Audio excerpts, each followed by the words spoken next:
बंधु माने आजिर एही कार्यक्रम को आपण मानक स्वागत।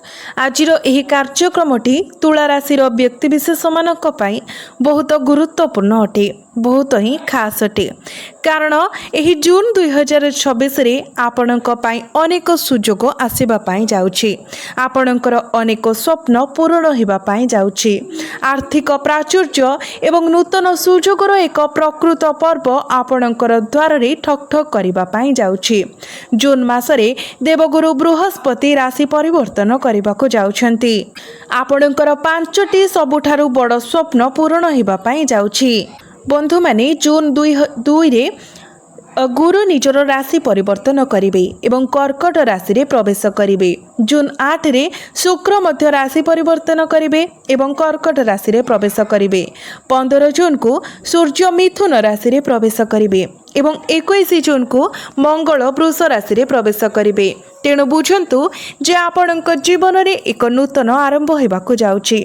जो व्यक्ति थरे आपणक दुर्बल मने करुथिले, जे आपणक गरीब मने करुथिले किंबा आपणक केही नुहे बोली प्रत्याख्यान करुथिले, सेही व्यक्ति एबे आपणकर सफलता देखि आपणकर पाद तळे नत हेबा पई जाउछंती। बंधु माने भल भाबरे देखंतु, एही जून मास आरंभ हेबा सहित प्रत्येक दिगरु आपणक निकटकू खुशीर प्रवाह हेउथिबा परि मने हेउछि। किंतु आपणकर गोटे छोट भूल मध्य महंगा होई पारे। कारण मुहूर्तकर गरम रे भासी गले आपण प्रायतः आपणकर उपस्थिति हराई देबे एवं आपण एपरि जणे व्यक्ति जे निज अपेक्षा अन्य मानक उपरे अधिक विश्वास रखंती। आपण आपणकर प्रियजन को सब किछि उपरे प्राथमिकता दियंती। आपण प्रायतः अन्य मानकर जीवन को गढ़ी तोलिबारे एवं उन्नत करिबारे व्यस्त थांती। किंतु आपण निजर मंगल विषय चिंता करबा पई समय पांती नाही। किंतु जून मासर आगमन सहित आपणकर क्यारियर क्षेत्र रे निज पई किछि करिबार समय आसीछि। राजयोग सृष्टि हेउछि। आपणकर क्यारियर क्षेत्र रे सृष्टि हेउछि। जेतेबेले गुरु आपणकर क्यारियर भाबरे अर्थात 10म भावरे प्रवेश करिवे तो आपण जेकोसी अस्थिरतार मुक्त हेबे। आपणकर व्यवसाय हेउ, आपणकर चाकरी क्षेत्र हेउ किंबा आपणकर जीवनर अन्य कोनोसी क्षेत्र जोठी आपण फसी रहिथिबा भली अनुभव करुथिले, निकट अतीत रे एपरि अनुभव होई थाई पारे जेपरि आपणकर समस्त कठिन परिश्रम विपरीत फलाफल देउछि। अर्थात आपण जेते कष्ट करिथिले, जो परिस्थितिर समाधान करबाकू चेष्टा करुथिले, सेही परिस्थिति रे आपण सेते गभीर भाबरे फसी जाउथिले। जेतेबेले टंका आपणकर पाखको आसिला, आपण एहाकू निज लाभ पई व्यवहार करि पारिले नाही। यह कोनोसी ना कोनोसी बाटरे अजथारे खर्च होई गला। सेहीपरि जेतेबेले खुशीर मुहूर्त गुड़िक आसिला, आपण से गुड़िक उपभोग करि पारिले नाही। ठीक एई भली किछि घटना आपणक जीवन रे घटुतला। आपणकर जीवन साथी सहित हेउ किंबा आपणक निज परिवारर सदस्यଙ୍କ सहित हेउ, आपणकू केही भी बुझी पारु नथिले। आपणक मनरे थिबा समस्त आशा स्वप्न धूलिसा थिबा परि मने हेउथिला। किंतु एही जून मासर आगमन सहित आपणकर 5टी सबुठारु बड़ स्वप्न पूर्ण हेबा पई जाउछि। तथापि किछि चैलेंज मध्य अछि जहाको आपणको मुकाबिला करबाको पड़िबो। जदि आपण सफलतार सह से गुडी को मुकाबिला करंती, तेबे एही जून मासटी आपणक पई एक संपूर्ण आशीर्वाद भाबरे प्रमाणित हेबो। तो आपण केउ पदक्षेप नेबा उचित एवं केउ सब भूल को एडाइबा उचित, आजिर एही वीडियो रे आमे सब विषय विस्तार भाबरे आलोचना करिबा। तेणु भिडियोटी रे आगो को बढ़िबा पूर्वरु आपण माने भिडियोटी को लाइक करी चैनल टी को सब्सक्राइब करि दियंतु एवं कमेंट बॉक्स रे भक्ति एवं श्रद्धार सहित जय श्री जगन्नाथ, जय मां लक्ष्मी अवश्य लिखंतु। बंधु माने जून 2 तारिख रे गुरु एक प्रमुख ग्रह परिवर्तन करबाकू जाउछंती। जेतेबेले देवगुरु बृहस्पति तांकर उच्च राशि कर्कट राशि रे प्रवेश करिवे, एहा एक गुरुत्वपूर्ण स्वर्गीय घटना। एपरि ग्रह परिवर्तन साधारणतः 12 रु 13 वर्ष रे थरे हुए। मूलतः यह एक पूर्ण ग्रह चक्रर समाप्ति को सूचित करे। गुरुंकर एक पूर्ण परिक्रमण समाप्त करने एवं जोठारु से आरंभ करथिले से समान राशि को फेरिबा को प्राय 13 वर्ष समय लगे। एपरि दीर्घ 12-13 वर्षर व्यवधान परे गुरु पुणी थरे कर्कट राशि रे उच्चस्थ हेबाकू जाउछंती।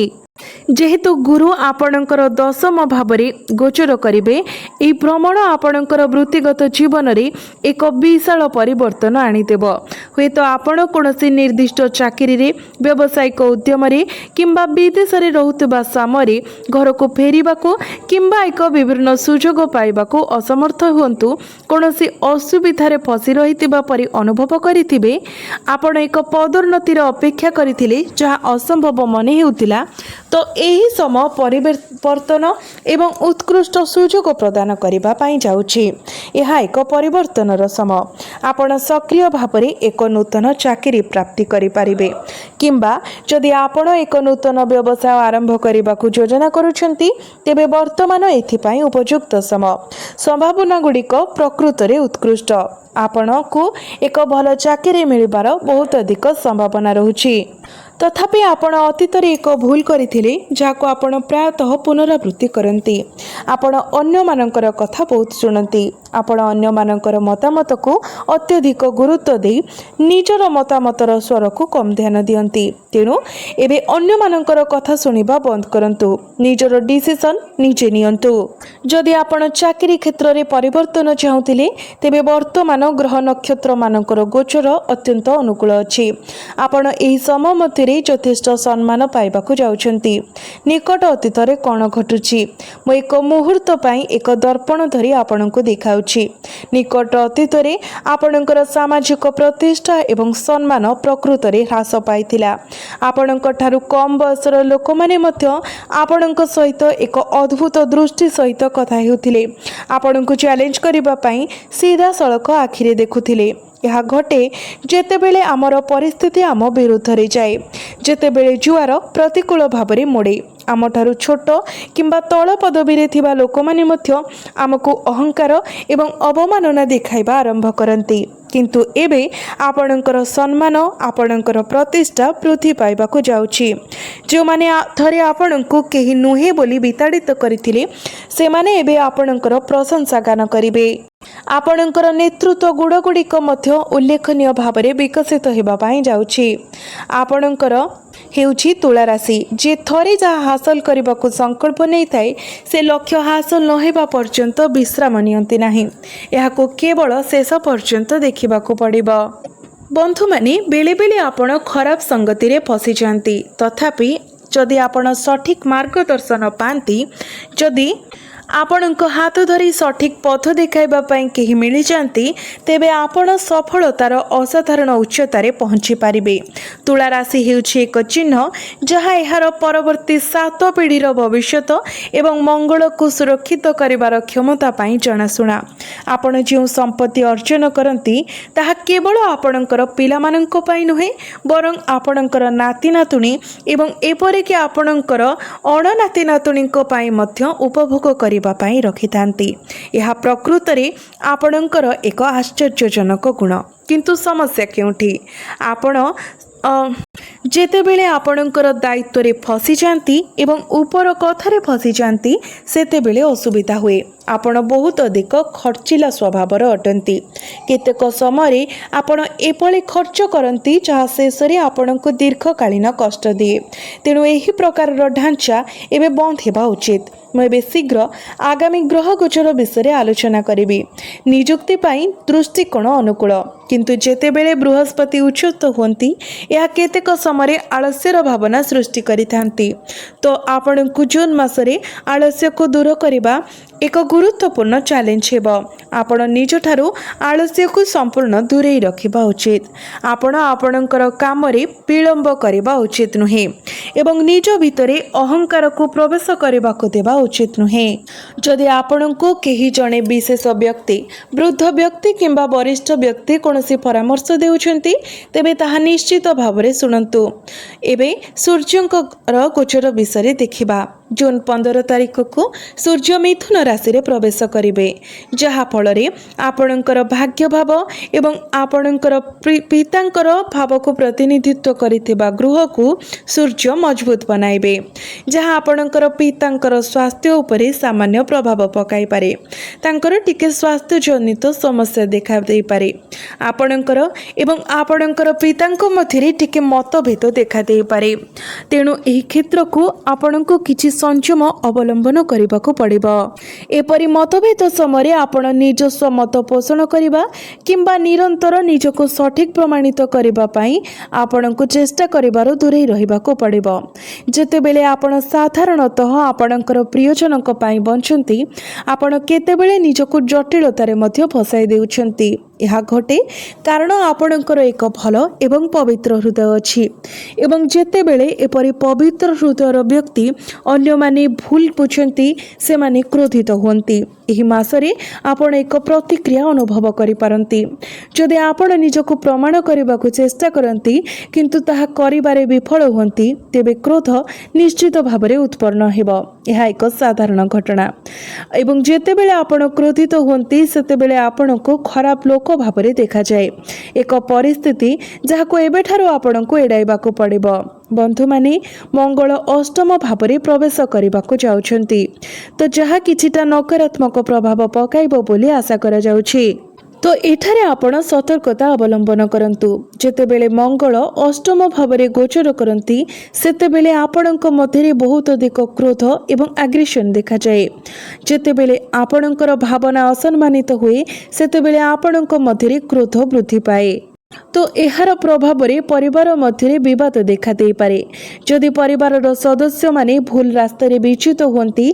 तेबे आपण संपूर्ण क्रोधित हेबार संभावना अछि तो मो आपण को टिके धैर्य धरिबा को अनुरोध करूछि जदि आपण क्रोधर वशवर्ती होंती तेबे गुरु आपण को पई जे सुजोग आनिछंती ता वास्तवता रे परिणत होई पारिबो नाही जदि आपण क्रोध को नियंत्रण करंती तेबे परिस्थिति आहुरी जटिल होई जिवो आपण निजको मानसिक भाव विभ्रांत किंबा भाराक्रांत अनुभव करती एही समय मध्य आपनको निजर क्रोध प्रति विशेष ध्यान देबाको पड़िबो निजर क्रोध को नियंत्रण रे रखिबाको पड़िबो तो बंधु माने आपण मंगलंकर प्रतिकार स्वरूप प्रत्येक दिन हनुमान चालीसा पाठ करंतु एवं मंगलवार दिन कोनोसी जने गरीब किंबा असहाय व्यक्ति को सहायता करंतु आपण एपरि भाबरे सहायता प्रदान करिबा उचित जे जेमिति आपण एहाको लोक देखाणिया भावरे न करंती किंबा मनरे गर्व एवं अहंकार भाव न रखी करंती यह सहित अष्टम भावरे मंगलकर गोचर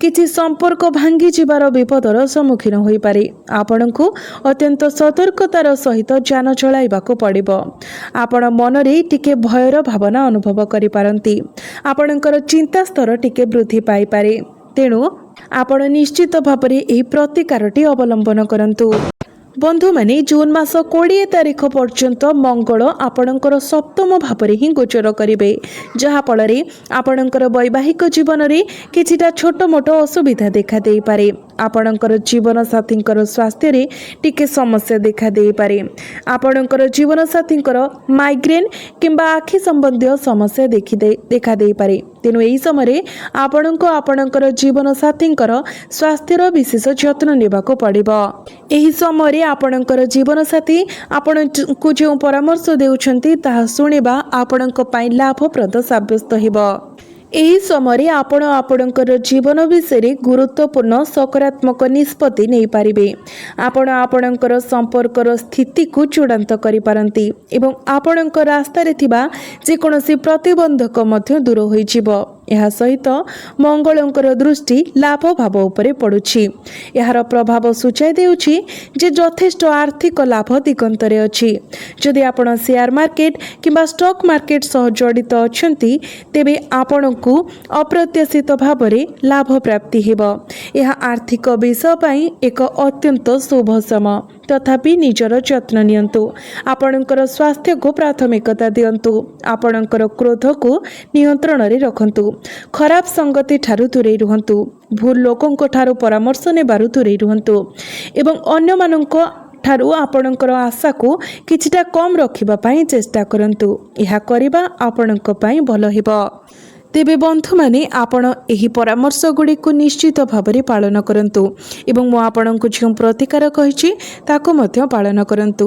ଦେଖିବେ ଆପଣଙ୍କ ପାଇଁ ଜୁନ୍ ମାସଟି ସଫଳତାର ଏକ ମାସ ହେବ ଏବଂ ଯାହା ସବୁ ଅଶୁଭ ପ୍ରଭାବ ରହୁଛି ସେଗୁଡ଼ିକ ମଧ୍ୟ ଦୂର ହୋଇଯିବ।